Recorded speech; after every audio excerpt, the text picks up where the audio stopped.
3D printing in space. Here I want to look at the challenges that have been faced by trying to 3D print on the Moon and Mars, and I want to look at two separate initiatives and investigate the challenges that each of them faced. These are two initiatives that I covered in an article that I published in this issue of Architectural Design that I guest edited in 2014, Space Architecture, the New Frontier for Design Research, and the particular article was on 3D printing in space.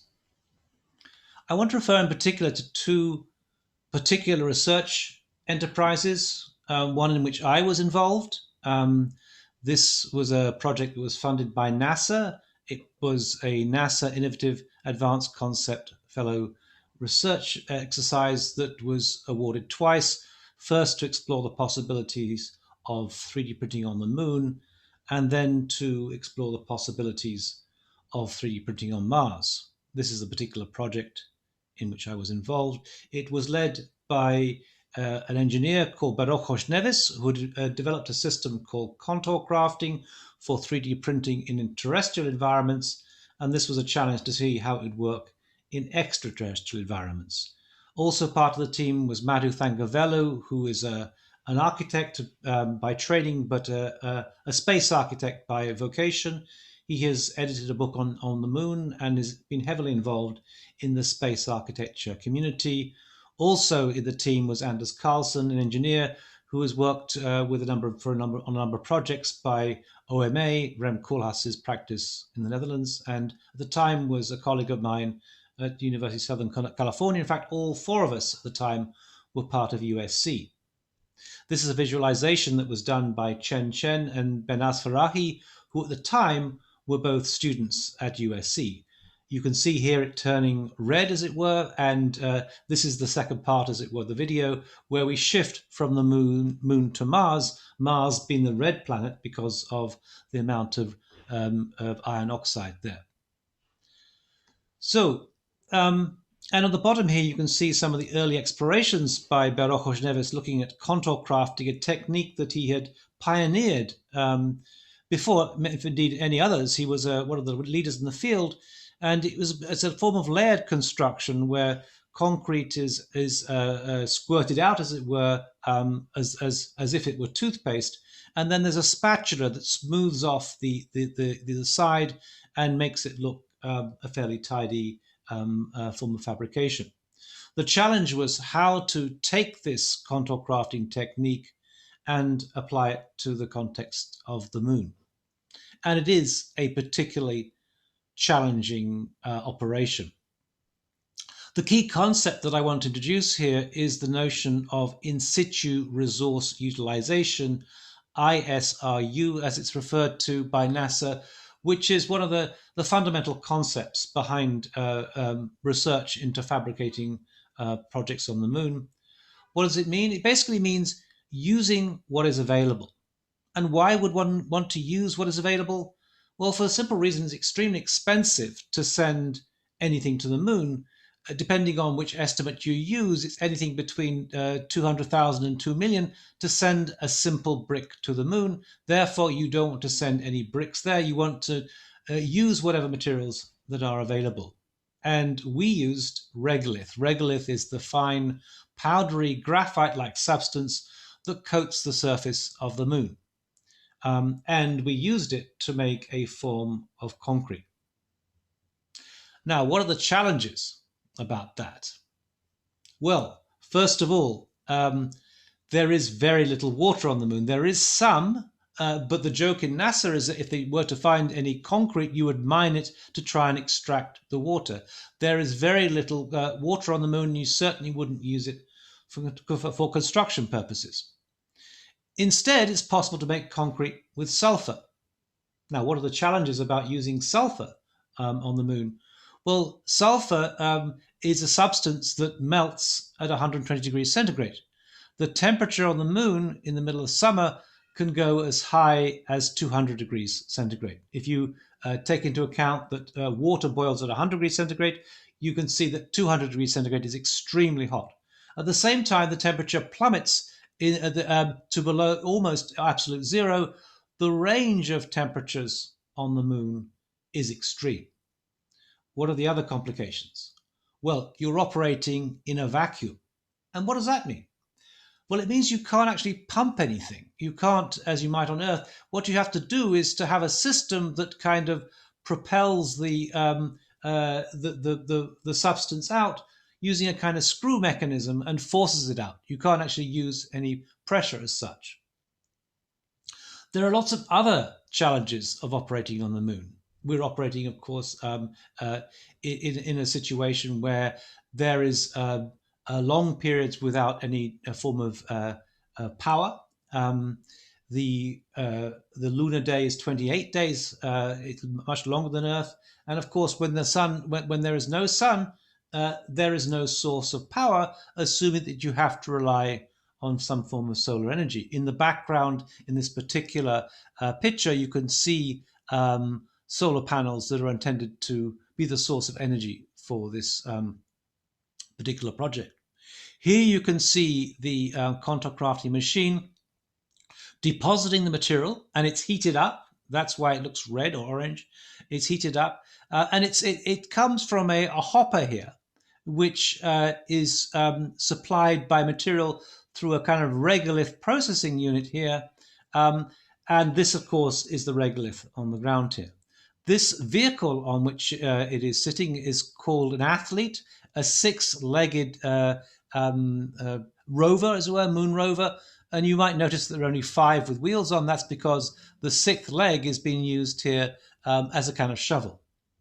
In the background here also you can see some kind of shelter, a kind of parabolic form that is used to shelter the landers. Why would you need to shelter the landers? Well, there's no rain and there's no wind on the moon, but you do get micrometeorites. And of course, you get a huge amount of radiation. Indeed, one of the reasons for using robotic fabrication instead of using human beings to build this structure is that you would never be able to survive for more than 7 hours on the moon because of the sheer radiation.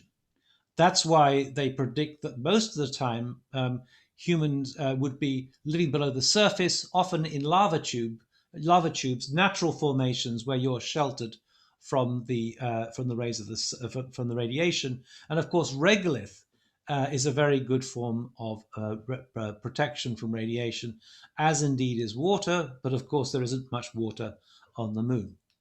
So this gives you a sense of the kind of the operations involved in working in extremely challenging environment to try and create structures.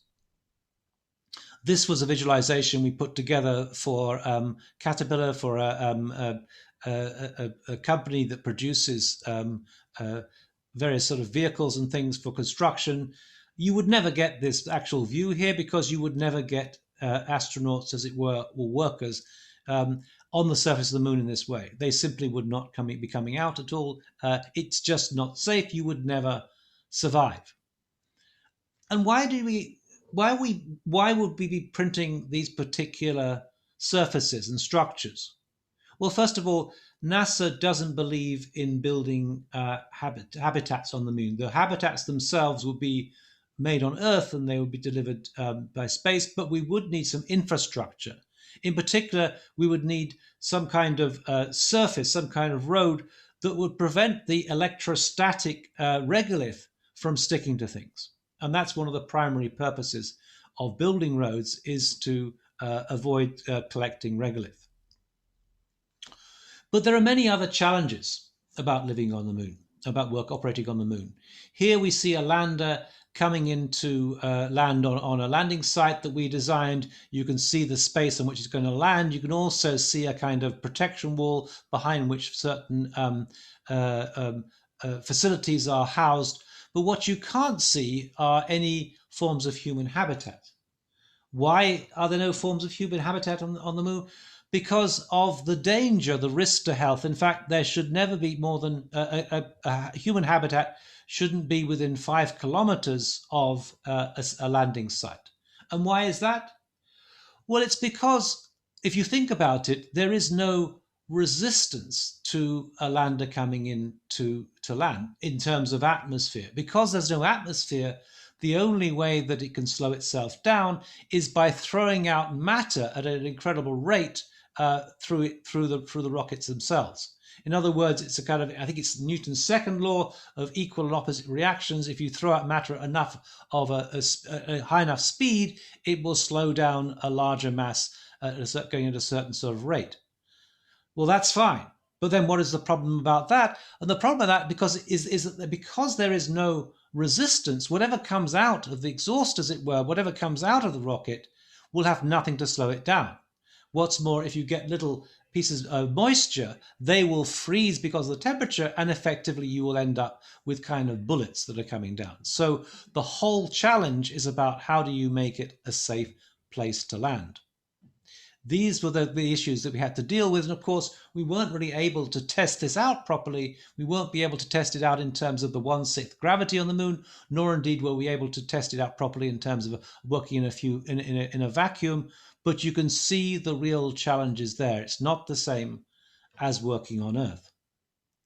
By comparison, at the same time, there was another project that was being sponsored by the European Space Agency. And Enrico Dini, the famous 3D printing pioneer, was involved in that, as indeed were Foster's and Partners. And this is the kind of project they were proposing. And in the contrast with NASA is that the European Space Agency did believe in making habitable structures and building them on the moon. And what you can see here is one such structure. The way that it was constructed is by having initially an initial form of inflatable formwork that would be inflated, and then on top of that would be constructed the main regolith structure. That inflatable formwork would then be removed, and another form of inflation would be involved, which would be the habitat itself. Now you can see here the little sort of micro robots that were used to 3D print the structure. And here you can see another section through it, whereby you have this habitable space in the center that is protected by this layer of regolith that is 3D printed. And here again on top, you can see the little micro robots printing away, and they're the basic inflatable formwork that was used in the first place. What are the challenges about this? Well, this particular technique relies on a form of ink. In other words, a bit like how we operate with Z-core printing on Earth. You use a kind of liquid substance as a bonding agent, and you use regolith like you might use sand or indeed other agents to print with. Now, what are the challenges about that? Well, first and most obviously, it is very difficult to use any form of liquid when you're operating in a vacuum. The argument made by the team was that it could be deposited and become part of the regolith material, and it wouldn't be a problem. Well, that was the argument made. Whether or not it would be a problem is another issue. The second obvious problem about liquid is it's very heavy. If you have to go and send it from Earth, then you're already encountering a series of challenges. And thirdly, and perhaps most obviously in some sense, or maybe least obviously, shall we say, is the fact that you don't know quite what you're printing. How do you know what you've printed? You can have a computational model, and you can follow the model and deposit material according to that model, but how do you know what you've actually got printed? You have to have, in other words, some kind of visualization technique that is tracking the deposition of the materials so you know exactly what you've got. That, of course, is going to be a problem also with contour crafting in many ways, because it suffers from what we could call slump. You might print it, but then it would sag because of the operations of, let's say, gravity. Not that gravity is a big concern on the moon, but it still is a concern. But with this particular technique, it seems even more complex. How would you manage to track what you have actually printed? The idea to reduce the amount of materials used was to use a kind of honeycomb structure, as shown here in this study. The question, though, is really whether that would be that useful, because, in fact, the regolith is really quite important in terms of providing protection from radiation. one would only assume that these empty cavities in this honeycomb structure would themselves also be filled with regolith, if not necessarily 3D printed regolith. These were the challenges that were faced by these two projects. And of course, this is somewhat historical. These projects took place 2012, 2013. They were not, of course, built on the moon. Nonetheless, they were research that was undertaken. Since then, there have been a series of other projects attempting to explore this. This is one particular one which I like very much, by Melody Yasha, who is an architect who's become a space architect. And what is so astonishing about this is, first of all, it's beautifully designed. It looks beautiful. Whether it would remain quite so beautiful is another question, because this is for Mars, and we know that on Mars they have these kind of storms, dust storms, and this pristine ice structure, which in other ways is very clever, wouldn't necessarily look so good after a few of those dust storms. But the principle behind it basically is that there would be a robot that is printing this layer by layer using water. Now, the advantage of water is that on Mars there is supposedly a bit more water. And secondly, water is very, very good in terms of insulation from radiation. So I find this an exquisitely beautiful project. Since then, they've gone on to other more practical ones.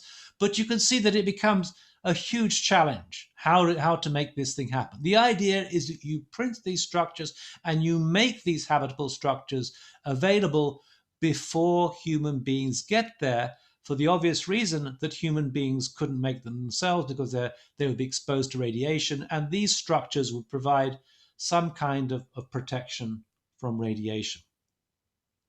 And there we have a section through this particular project.